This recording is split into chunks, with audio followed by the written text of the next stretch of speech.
Reverend Marshall Hatch coming up shortly to talk about some bad news that's coming from the federal government that's attacking our local government. But you know what? Call your friends and your frenemies and tell them to tune in to the Brunch Bunch right here on Inspiration 1390. Fabulous. All right, questions made by Simon. Okay. What's up, Tina? Happy What's Tuesday. We let you in as requested. I'm about to send you a really quick document. I'm so excited you were the winner, girl. Be different. Be Crease. Crease, a new luxury brand from Tamara Fair. Hey, Ronnie. Oh, no problem. Order Queeze today. Go to bequeeze.com and get your favorite fragrance today. That's BEQUEE. Bequeeze.com. Imagine this. You're asleep and suddenly your phone alerts you. Someone's at your door. Would you rather be caught off guard or be in control? Oh, that's a nice commercial. Yeah. It's a necessity. That's why Yes, you did that. the experts in life safety and security systems. And right now, So if I'm giving you guys Deborah Messing vibe from Will and Grace, Definitely. Definitely. yes. And I don't even comb my hair. You can see from the fuzz. I don't care. Just like, let's just get what we need to get out and done. 447-3344. Hey, it's your main man, Action Jackson, and let me put you on to where I get my style right. GQ Gentleman, located at 7149 South State Street, right here in Chicago. Whether it's for church, prom, weddings, or galas, GQ Gentleman has the suits that keep me looking. I don't really like that background song. Yeah, it sounded weird. Yeah, that was really weird. I never paid attention to it. Did you do that one? Yeah, can we change that? Well, you know what? I thank you for mine. Right. I'm like, after you said that, I'm listening like, wait a minute. Mine is really, that music was somber. Join us for the most fun you'll ever have at a doctor's appointment. It's the Black Men's Wellness Day. Did you see that one on the bringing commissioner stamps? Yeah. Free health screening, a 5K walk run, music, a kids zone, and more. This event is free and open to the public, so bring your dad, uncle, brother, son, Just 2 anyone copies. you care about. Visit aawellness.org to learn more about the event and how you can help. That's aawellness.org. See you there. Pests invading your peace. Don't let bugs, rodents, and creepy crawlies ruin your home. Creepy crawlies. RB Pest Solutions, the trusted pest control expert serving our community. First of all, he was at the church and heard that. Who? Ha- No, he saw Harvey. video.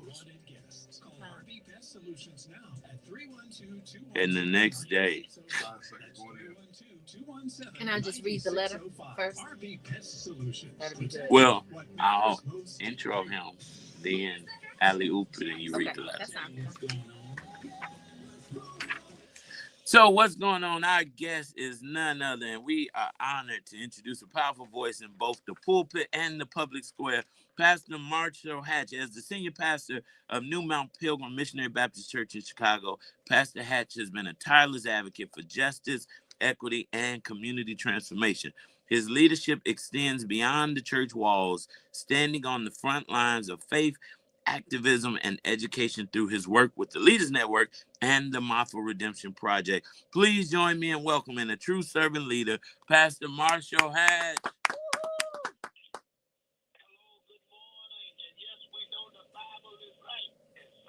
Somebody's That's it. Pastor Hatch, before we jump in, I want to just give a little background on why we're so honored to have you. So on this past Sunday, our mayor, the great mayor of Chicago, Mayor Brandon Johnson, was at the Apostolic Church of God in Woodlawn, and he was highlighting the number of Black officials in his administration, which we know is historic, which is doing amazing things.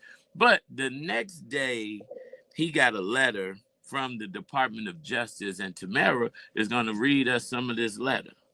Dear Mayor Johnson, the Department of Justice is opening an investigation to determine whether the city of Chicago, Illinois is engaged in a pattern or practice of discrimination based on race in violation of Title V11 of the Civil Rights Act of 1964, as amended, blah, blah, blah. It is the responsibility of the Attorney General of the United States to enforce the provisions of Titles, what's that, 4, 5, 6? with respect to the local and government employers. The Attorney General has delegated the authority to investigate compliance. The Assistant Attorney General of the Civil Rights Division. Well, this title prohibits discrimination on basis of race, and it goes on to give the title. And when the Attorney General has reasonable cause to believe that the state or local government employer is engaged in pattern or practice of discrimination in violation of this title, it is the Attorney General's responsibility to take appropriate action to eliminate the violation, including seeking injunctive relief. Our investigation is based on information suggesting that you have made hiring decisions solely on the basis of race. And in your remarks made yesterday at the Apostolic Church of God in Woodlawn, you highlighted the number of Black officials in your administration. You then went on to list each of these individuals, emphasizing their race. You then said that you were laying these positions out to ensure that our people get a chance to grow their business. Considering these remarks, I have authorized an investigation to determine whether the city of Chicago is engaged in pattern or practice of discrimination as set forth above.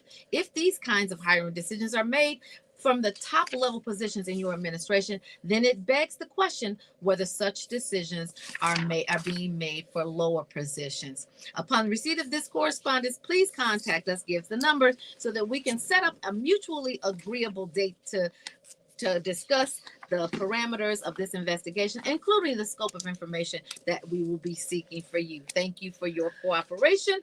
Hamit K. I want to end that for you and blah blah blah. Listen, because I want to hear Reverend Hatch to start. What was your initial reaction when you learned about the Department of Justice's investigation into the city of Chicago's hiring practices under Mayor Johnson?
Mm-hmm. That somehow we now are the ones who perpetrate discrimination, which is on its face, ludicrous. Well, there is a entire segment of the population that believes that Black people cannot be racist because the mere definition of racism states that you have to be in power, and historically we have never been empowered to actually discriminate against anybody like that at that level. But to piggyback off of that, I looked at a global picture of the Trump administration, and I think I saw maybe one person of color, and I won't say they're Black, they're just of color. So is that also in tandem with the discrimination situation that they speak of in this letter? Well, I think you're making a very important point. Mm-hmm. And that is, if we look at the president's appointed cabinet, you have one Black face in a traditional hood position.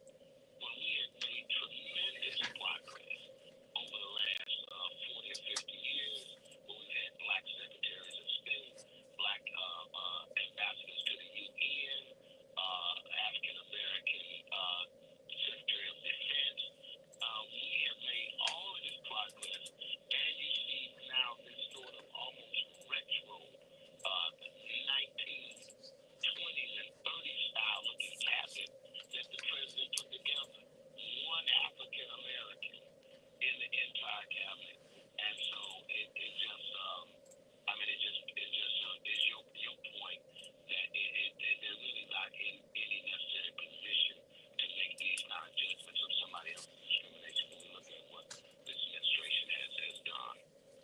I feel like maybe Tamara, because you're a fighter, I think you should fight and call the Supreme Court to investigate the president's cabinet. Oh, you gotta just give me their numbers. Get it called. Pastor Hatch, critics say that highlighting race in hiring is reverse discrimination.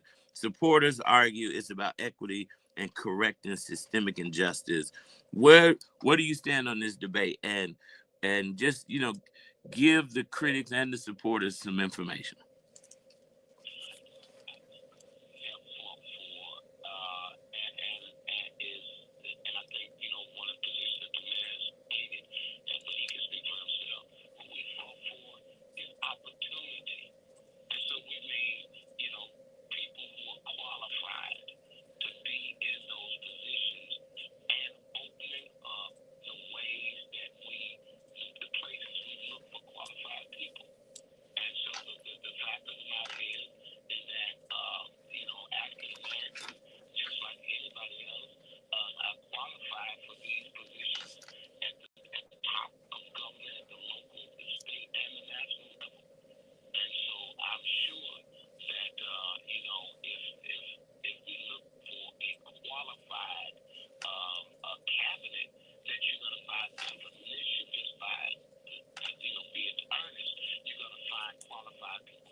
Mm-hmm.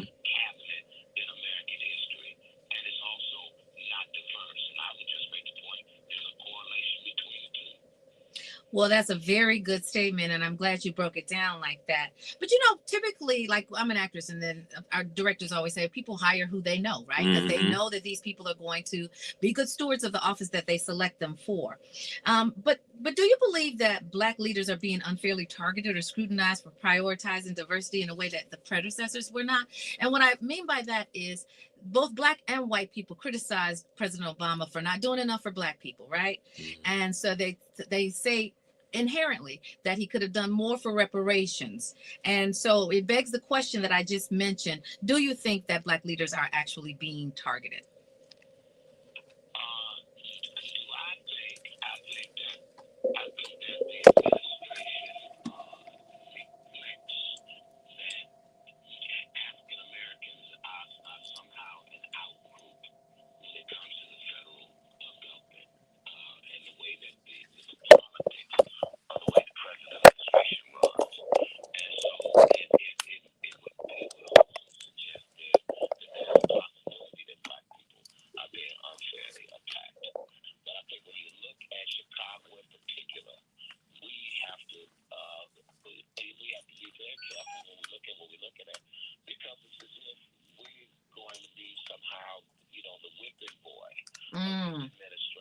Mm-hmm.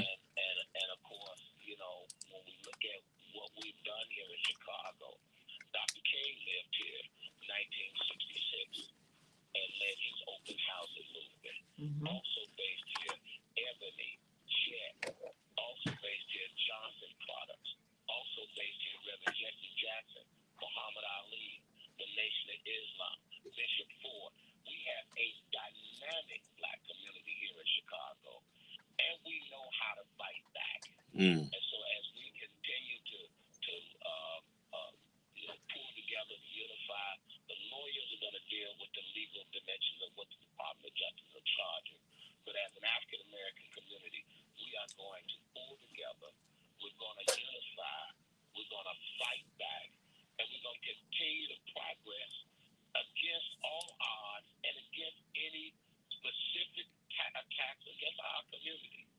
And I love that you said that,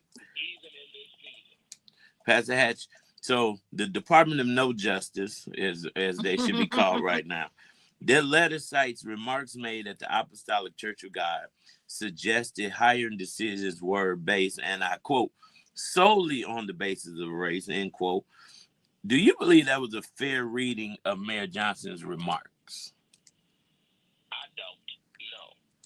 And I think the lawyers are going to respond. There has a legal department. But again, I think the macro analysis, when we look at the politics of what's going on, it does seem to be a very specific attack on the city of Chicago. Mm-hmm. Because as I've already suggested, this is one of the great dynamic communities of people of African descent on the planet. And so if we are targeted by an administration that wants to thwart black progress, the case can be made again when you look at how this administration has ridiculously branded white South Africaners Mm-hmm. with huge luggage caches and brought them in at the expense of the taxpayer as refugees when we see real suffering going on around the world. And in our own backyards. And in our own backyard. And in our own city. That's right. Then, we know that there's probably something behind the fact that South Africaners have been moved up to the front of the refugee line. And I think it suggests that, we can draw all kind of conclusions. And this administration seems to have this attack on the city of Chicago. And it's not just the mayor, but it's all of the rest of us who've worked in these communities, trying to lift up God's people. The work that your church is doing, Brother Jackson, the work that our church is doing in West Garfield Park, in a place that's been overlooked, disinvested. And we're here working, helping the least of God's people in these communities. And so it's time for all of us to continue to band together. I don't think it's just an attack on the mayor, but it's an attack on those of us that are in these communities trying to lift up the least of these. So Reverend Hatch, do you think the answer to what the DOJ is claiming for Chicago would also serve true for the repeal of DEI, reversing and repealing all the cultural gains of yesteryear that we're experiencing now? And if so, what does that look like in a response letter? Well, the mayor is going to, has the resources to defend his remarks that he made. I think most of us know exactly the context of those remarks at the Apostolic Church of God. He's responding to the black community and just basically saying that his administration has been inclusive of the black community. That's the way I interpreted what he was saying.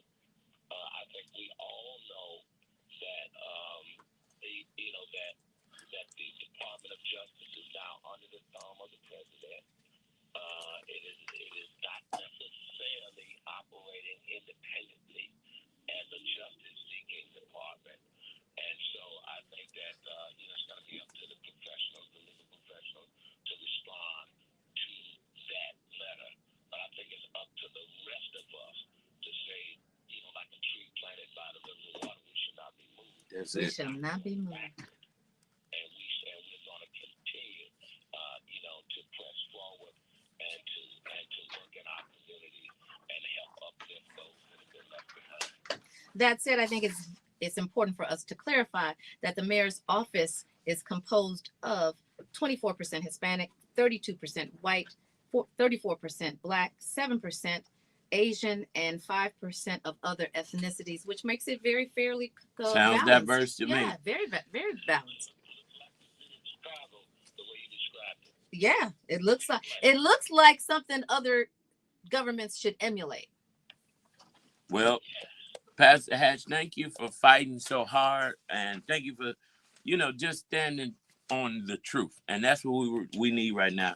And you said it, we have to fight, and I'm asking the believers that we have to continue to fight and support our mayor, because when he's out talking about a black administration, we wanted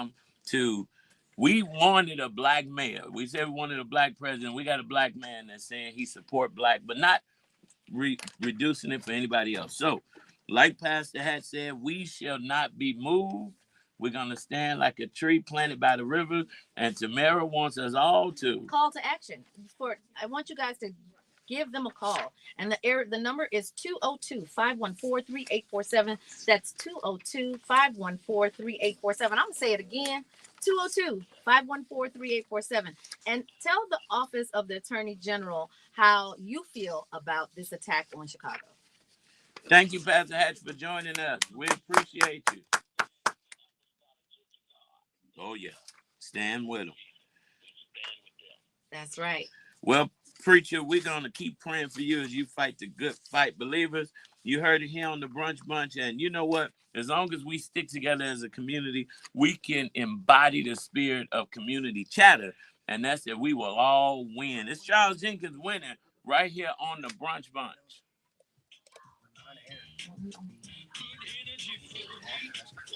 Hey, everyone. Hey, dear. How are you? All right. You all right today? I'm back. You back? Yeah. Good to see. Oh, you got a big event tonight, too. Mom's birthday. Yeah. Oh, is today her actual birthday? No, her birthday is the 28th next week. And we're doing a community neighborhood party for that. I saw that. Yeah.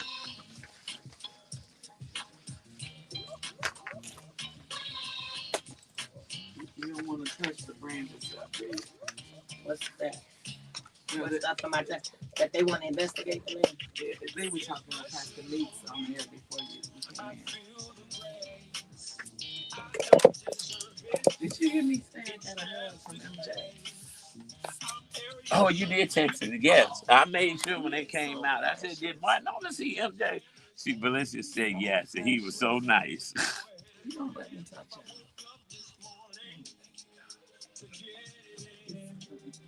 Oh, thank you, Rachel. You're so welcome. You are so very welcome. What's up, Jeff? How are you? Mm-hmm. Can I see you outside? No, you. Who, me? Yeah, you. Oh, look. Got me scared. Tammy, your microphone.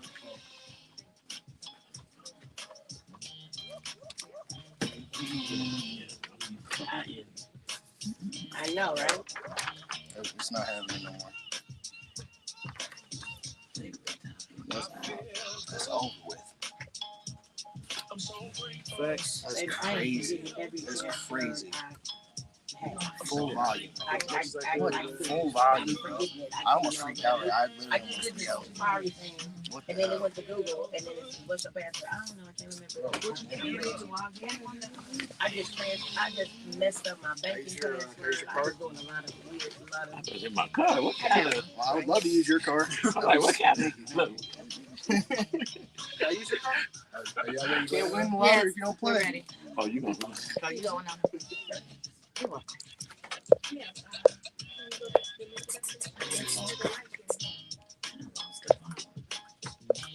Okay, well, maybe not. Maybe we're not ready. You go. Yeah. Introduce I'm me. waiting on. Something happening over here. Okay, cut it. Marcel's gonna go in. Now we're waiting on Jarrell. That's what I'm telling Jarrell. Cut it. Cut the song. Marcel's gonna go in and then alley-oop it to one on. Well, of course, we are winning, and each and every day we win, but we win a little bit more on Tuesdays because when on the Revenue Community Chatter of Win-Win Communications always comes with a great community chatter and a great guest, and she always either brings a new friend or an old good friend, and we're so excited to have Winona back with us. Winona. Happy Tuesday. Happy Tuesday. Thank you. And we just have had a busy week. Yes, and But we have Busy is good. busy is good. But somebody working so hard. We have a guest, like you said, a new friend, an old friend, but Commissioner Tyra Steps. Woo! I'm like, how many days in office? Because you done covered so much ground. Bless your heart. Actually, we're just coming up on. We're not quite at 2 years. Wow. It seems like it's been longer than 2 years. Wow, it does seem longer. You've had like 5 events in May, but today is one that touches me. When I start Your Mama podcast, Tyra will be one of the first ones because your mom is proud when I was a public affairs director at Chicago Housing Authority, I knew her mama. Just a legend. And today you're celebrating your mother's birthday. You have a fundraiser. Yes, Welcome, Commissioner Thank Thomas. you. Thank you. I'm happy to be back. And we know you're a teacher. We know you're a mom. Mental Health Month. You've got shop talk. You like, I got daughters and sons, but you're a mom of boys because you're going into barbershops, you're going into college campuses. But welcome. Tell us what you have going on. I don't have to introduce you because you got a long list of what you're working on today. I do. And I feel like in my mind it just said, to whom much has been given. And I've been given much is expected. Yep. And I listen, as much as I do, I'm still trying to catch up to my mother's legacy. And she died at 51. I'm older now than my mother was when she passed. Wow. And I'm still trying to catch up to the legacy that she left. She'd be just so proud. I just know she'd be proud. But Dr. Carol Adams was at Chicago Housing Authority. Yeah, and resident programs. She spoke at my mother's service. You know, we have a video, and Dr. Carol Adams spoke at my mother's service. And she and Dr. Barbara Sizemore worked together to have the Marion STEM Literature Academy, which was in the basement of Near North High School, right after my mom passed. And then when Near North closed, that went along with it. But my mother would have been 80 this year. She would have been 80 years young this year. And so, and it's fundraising season, but even when it's not, we just kind of always, my sisters and I did something for my mom's birthday and on her passing. And so this year I'm doing a couple of things. And the first is tonight. And that is a legacy of love. And I'm going to be just sharing my mom and her life and what she left me and how I'm manifesting that, how I'm living that as the First District Cook County Commissioner. So that's tonight at the 601 Hub from 5:30 to 8. It's going to be some amazing folk there, chiefly among them my babies. My son's home from school, my daughter's around, my grandsons are around, my nephew, Jahari. So I'm so happy. My sister's going to Injustice to have family around. A lot of people don't realize, but like, most of my children have not been in this chapter because they've been away at school, if they've been doing their lives. And so they've kind of missed a lot of this chapter. So I'm excited to be able to share this with them. And shout out to Helen Schiller and to Brendan Schiller. It's their facility, but you want someone who is the keeper of the record. You want someone who has the presence of mind to archive. And that's what I'm always telling people. Write your story down, take pictures, record. You got these amazing devices in our hands called phones, but they do so many things now. And all of our lives are worth recording and journaling, and our children would need it. But the reason I want to thank Helen is because Helen had all of these pictures of me and my siblings and my cousins and my mama's friends, the sisters of the struggle. And she had pictures of my mother at Actions when she was so young. Wow. And so many of those pictures will be on display at the event tonight. My mother's motorcycle jacket, a lot of people don't know my mother. She drove. She was a rider. West Side Riders. And that jacket is now hanging in the Public Housing Museum on the West Side. It was my contribution to that's a great place for it to be. Yes, it is. Yes. So, and when they asked for something, it was so personal because a lot of people don't know that side of my mom. And I think the thing that people miss is that, yes, you are an elected, you are these things, but you're really just a human. You know, you're just a woman. You know, Brandon Johnson is just a man, father, and husband. Trying to do the best job he can with the role God gave to him. Yes. And I don't want that to be. God is the author of this. Yes, he is. Elevation is from the Lord. All right. And so, when that brother was elevated to the sea, when my intention to go down that rabbit hole, and I don't apologize for it. And for anybody who got a question or concern, I remain fiercely loyal and 10 toes down with Mayor Brandon Johnson. And Stacey Davis Gates.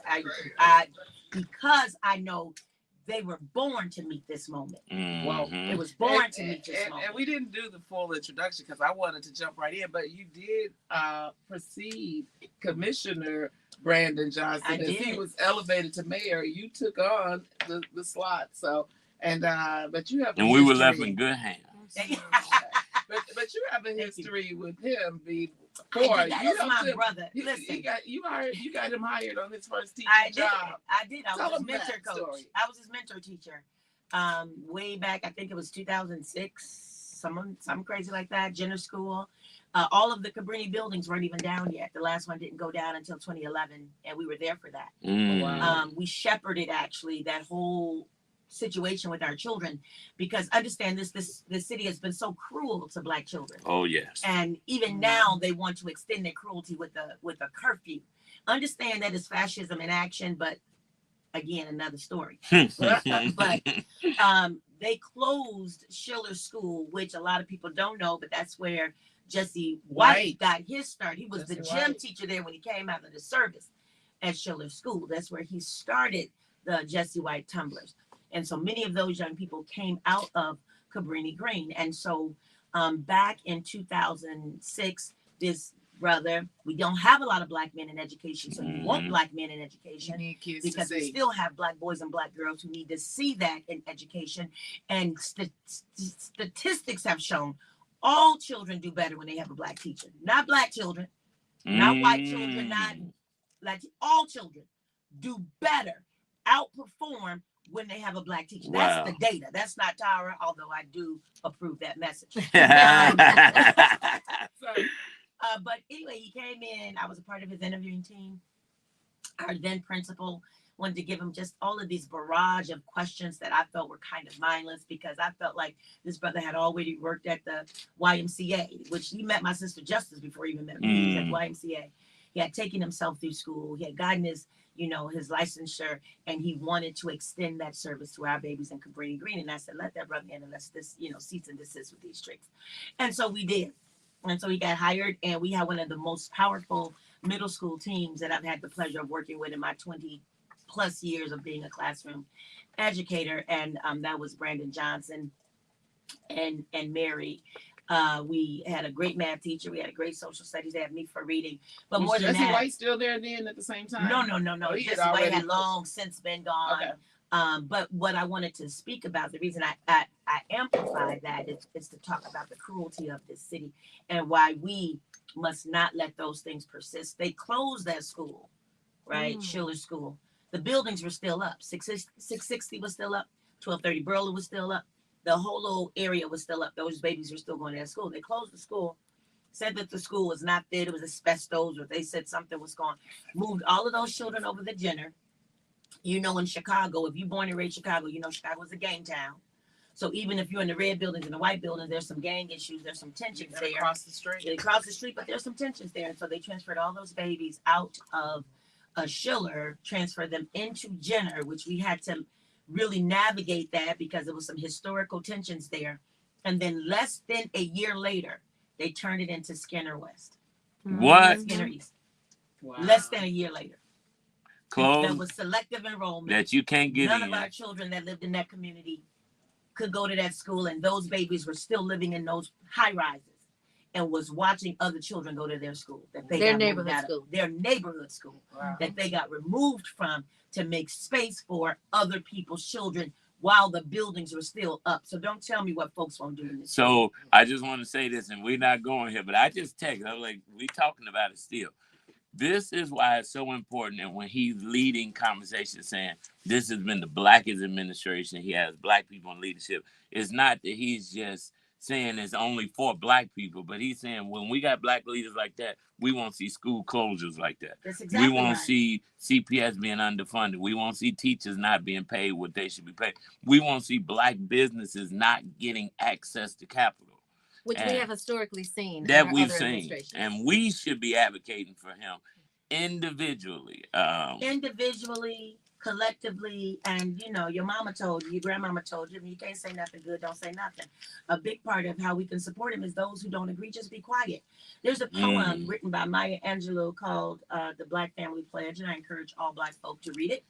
And when I was a classroom teacher, any event that I had that of significance, I would have everyone stand up and read this poem. But there's a line in it, and I think I repeated it here the other day, that says, the enemy is at the gate, holding us up to the window of the world, saying, regard the loveless.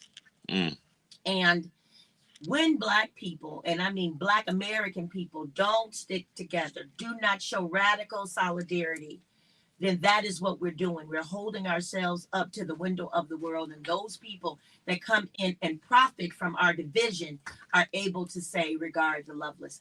And so understand that poverty is a business.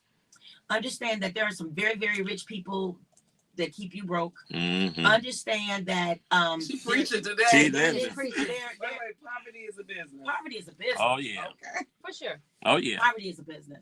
And that there's some very, very extremely wealthy people that benefit off your poverty. Yeah. And we help them with a poverty mindset. So, you know, we got to speak over our lives differently, and we got to operate differently, and we got to have some uncomfortable conversations.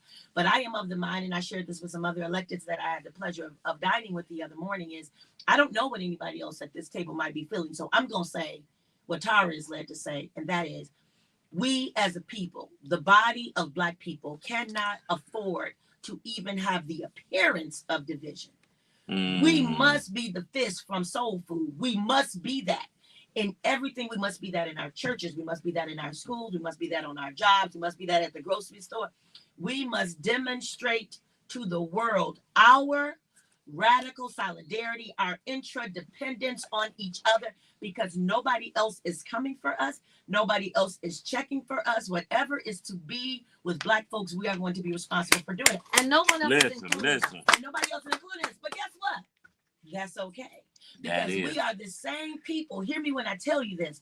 We're the same people that came out of chattel slavery without any government assistance and built whole towns, banks, businesses, schools. Minority and so guess business what? month. The whole, that blood still flows through these veins. Oh yeah. And so what happens when we do assert ourselves and find our own independence, it's not that Black people are not unified. When other people who envy us see that unity, they come with guns. They come with bombs. When Black people was minding their own business in Rosewood. We was minding our own Black business. And I mean real business. Real businesses. You said we didn't want our schools. We said, bet, we'll build one. Yeah. You said you didn't want us at your stores. We said, bet, we'll build one. You said, we don't want you at our cleaners. We don't want you around. And we said, no problem, we'll build one. The problem is they don't want us to have it, and then they want to take what we got. There you go. So that we're operating in two diabolical polars at the same time. And so when you do get a Black man who is unafraid and unapologetic of his Blackness and his faith and his beautiful wife and his beautiful children and the people he's been able to be in lockstep with to amplify them to levels of power that they are definitely qualified for, then the masses who are still a little vexed because you didn't get blessed in. You didn't get their permission. Yes. And you all heard it even with Deion Sanders' son. The man said he needed to be humbled. It wasn't that the brother was not qualified. It wasn't that their brother's son was not the best one on the field. They, and if you feel like you're they, okay, they take issue with our pride and our confidence and the fact when we won't bow. So before we lose time, yes, you just covered it's National Small Business Month. It's mental health. And I honored AAA BNA, and I honored Stephen Rogers, Black professor, retired from Harvard, Austin Chamber of Commerce. There's a renaissance happening in Austin, particularly on Chicago Avenue. And the thing that blesses my soul so much is that it's being done without gentrifying our community. We got to hold on to that our little half measure. And so that is happening on the West Side, and I'm so excited about that. And of course, National Women's Health Month. And we've all seen all the maternal health and the mental health. There's an attack on women in this country. So if white women got the cold, we got cancer. You know, so it's just an attack on women, period, in this country. And that has been in that conversation ever since we had Roe versus Wade passed. The white power structure, the white power brokers in this country, mostly white men, affluent, have been angry about that. This is still the same country that didn't want women to vote. Yeah. Right. And that is the danger of not knowing your history. That's the danger of not having an engaged, educated electorate. They believe anything. And so you have to have people around who have historical memory, and you got to push education, education, education. And education just don't mean schools, because a lot of the work that we need to do, a lot of the work that must be done, we can do it ourselves. My mother had People's Community School when I was a child. I had to go every Saturday. We had to learn about what it meant to be Black folks and Black people. So it's our responsibility to make sure that we are educating ourselves. But the danger of any electoral body, and the one that we face right now, is that we have an uneducated electorate. And those are the ones who kind of got into this race, this most recent election, with their own issues and biases and hatreds that are unfathomable too, right? You hating somebody because somebody told you to hate them. Right. No more than y'all hate Black people. Who? Why? There's no single solitary reason for the level of hatred that has been forced against Black people in the country that we built, whose blood still serves as the mortar that holds this entire thing together. Okay, I'm gonna stop the teacher right here. Yes. I think you're a cross between the educated teacher and almost the preacher teacher. Oh yeah. But the preacher teacher, I like it. The preacher teacher. I like that. But Commissioner Tara Stamps, thank you for all that you are doing. I'm like, the late Commissioner Dennis D. I used to say, no, it was Robert Steele that told me you're gonna have to keep up with me on roller skates, because he did so much. I felt like he knew he was leaving because he did so much. Yeah. But all that you're doing, thank you. And, ain't going nowhere. Thank you. Yes, y'all go nowhere. Thank you. And we got shop talk. You gonna talk about shop talk? Yeah, talk about shop talk. And then we got a few minutes with Dr. Happy, who Asar Happy. Okay, we'll have to come back real quick before we go. Mental health. Mental health is huge for me. What my answer was, not Cook County yet, but we're going to see what the Lord said, is that I use my resources in the community to do Shop Talk, which is sharing hope and overcoming pressure. And so every fourth Sunday, barber shops and beauty salons in the first district open their doors up to me and young people to come in, and they provide services, whatever those services are, fresh haircuts, beauty treatments, hair braiding, all kinds of things. But what we've been able to do is leverage the historical safety of the barbershop experience and the beauty shop experience. And then I bring mental health supports, resources, and food in, so that those young brothers and those young sisters really do know that somebody sees them, that somebody hears them, that somebody values them, that we believe them, and they belong here. And so that is my answer to the mental health crisis that we are experiencing with our young. How do they find it? That's Sunday the 25th? That's Sunday the 25th at Herb's. Thank you, Herb. Shout out to Herb. And Flowers Unisex Salon on Chicago Avenue. Well, listen, we are moving. Thank you, Commissioner Taurus. Now, listen, the same God that took care of our ancestors is taking care of us. And when we get back, we're talking with Dr. Happy about his great retreat coming up. Listen, it's great guy, Dietrich Haddon, right here on the Brunch Bunch. And Save God. You guys know each other. No, how are you? Commissioner. No, 30 seconds. Let's one. Jasmine. You're in that spirit. Y'all from the same tribe. I see that. We done gave her a try. I agree. And sorority. Yeah, they did. That's awesome. Tell y'all people to call back. They just call back. I could have swore I saw. Okay, let's come on back in, y'all. Near you. Look, that's the thing. I got No, I didn't. Thursday. Pretty much, yeah. Yeah. 5, 4, 3, 2.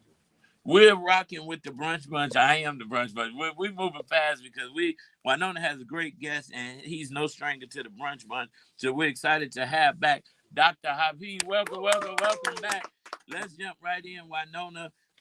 You wanted him here because he has a great retreat, and I want you to just in Jamaica for mental health. Dr. Happy, we just did Dear Me Care Circle, honoring my mom, and we celebrated family caregivers. Dr. Happy really is a holistic health doctor. He, you've seen the Kemetic yoga studio. You see Rahatep credits Dr. Happy for being his teacher, but that whole piece that you're doing on breath, I wanted him to be here because of National Women's Health Month. Thank you for helping really focus on my mother's breath and healing in her days, Yes. but also national mental health. And then all that you do, he's got all of the holistic health on how we live. But we got a few minutes. You got a retreat coming up. Tell us about your retreat, but also tell us about your services and how people find you. All right. So I'd like to say hello to Radio Land. It's a pleasure to be here again with such wonderful people. I am having a retreat. This will be in Jamaica. Woo, woo, woo, my favorite place. It is Oh. it's from the 6th to the 10th. Of September. And it is for those people who need to be restored. Those people who feel they're burned out. So we say, who are those people? We're especially professional people because they always work harder like you all. Mm-hmm. So this is from 40 to 65 years old. And we will be going on excursions to the Dunn River Fall. If you've ever been there, the Ocho Rio, you walk up the waterfall. It is totally refreshing and energizing. So, Dr. Happy, that's all going down September the 6th through the 10th? 6th through the 10th. How do people get in touch with you? How do people register and go ahead and... They can email me at A like apple, N like natural, H like happy, 1821 at gmail.com. All right. That's ANH1821 at gmail.com. This is all going down in Montego Bay, Jamaica. But we will be in Ocho Rio and Negril. Oh. We will be in all three areas of Jamaica. And are you doing yoga? We're going to be doing yoga. We're going to be doing Tai Chi. We're going to be doing healing services. I will be working with the breath, doing breath work. Another healer will be dealing with Mayan diaphragmic massage, where they work with your internal organs so your internal organs become more recharged to work well. From the Mayan country of 5,000 years ago, this type of technique. Well, you know, people are very sleep on this whole technique. It actually helped me with my aneurysm. I was about to fall out here, but because you taught me how to breathe, yes, it actually helped me, and now I'm doing that routinely. So thank you for that. Wow, and that's life saving, because I keep hearing you do. He always talks about breath. Yeah. And energy and light. Yes. And I know that it helped extend pregnant my mom's women. life. Pregnant women. It's maternal health month. Yes. Well, listen, we always run out of time, but Dr. IP, I'm grateful that we have more time to keep promoting this. And I know Winona, look, I'm signing up. I ain't make that 40 cutoff, but I'm coming anyway. Well, speaking of pregnant women, we do pregnant women. Well, we got a person on the line, Dr. Helen Gardner, who's doing an event for pregnant women. It's free. Okay. Dr. Helen Gardner, are you here? I am here. All right, let's talk about it real quickly because we don't have a lot of time. Okay. It's every Thursday, 6 to 7 p.m., and it's free, as you said, and it's at the Blue Door neighborhood in Pulliam, and that's 756 East 111th Street. I know there's some mothers out there that need support. I know there's some mothers sitting out there that may be alone and just feeling down or sad, but we've got something for you. We've got gifts for you. There are going to be plenty of giveaways. We have people, discussing educational materials about being pregnant. You have support of other mothers, and it's just an open group. And breathing techniques that will help them through their delivery. Absolutely. Well, Helen, we're there for you. Thank you. Every Thursday, 6 p.m., 6 to 7. Every Thursday, y'all. Thank you, Helen. Thank you, Dr. Helen. Listen, thank you, Dr. Happy. Thank you for all that you do. How can they find you in Oak Park in 10, 15 seconds? Yes. My number, 312-804-6785. 312-804-6785. Listen, call Dr. P. Set you an appointment, 312-804-6785. Thank you, Winona, for always bringing great guests. Listen, believers, we encourage you to keep Love 24 alive. Tell someone that you don't know that you love them. Tell someone that you do know that you love them. And just breathe. It's going to be all right. Tamara Fair on the air, I love you. I love you too. Did you hear that, Brent? Believers, we love you. Baby Eminem, we love you too. We get it done every day from 12 to 1 right here on the Brunch Bunch. Thank you. Woo! What's up, Gary? I got to breathe. That was good though. Got it all in. We Got made it it all work. in. We made it work. I need to keep his number because seriously, you remember that day? Yeah, that was scary. That was scary. You got to it wrote me. down? What? His number. Yes. Oh. Yeah, put it in my phone. Bye guys, thank you so much. Oh Lord. What's up, guys? I'll see you tomorrow. I I won't see get you it. tomorrow. I'll see you Monday. See you Monday. Make sure you put that. Make sure you put Helen's giveaway. I mean Helen's event for this Thursday on our socials. Okay, you have the flyer, right? I do not. Ask her. Oh, I have the flyer. I have her number too, so I can. Look in her. She sent it to me. Helen Gardner. Oh, I didn't get to shout out Odin. Today is birthday. It's Otis' birthday? 83 today. Happy birthday. I'll do it tomorrow. No. I'm like MJ. No, Daddy, no.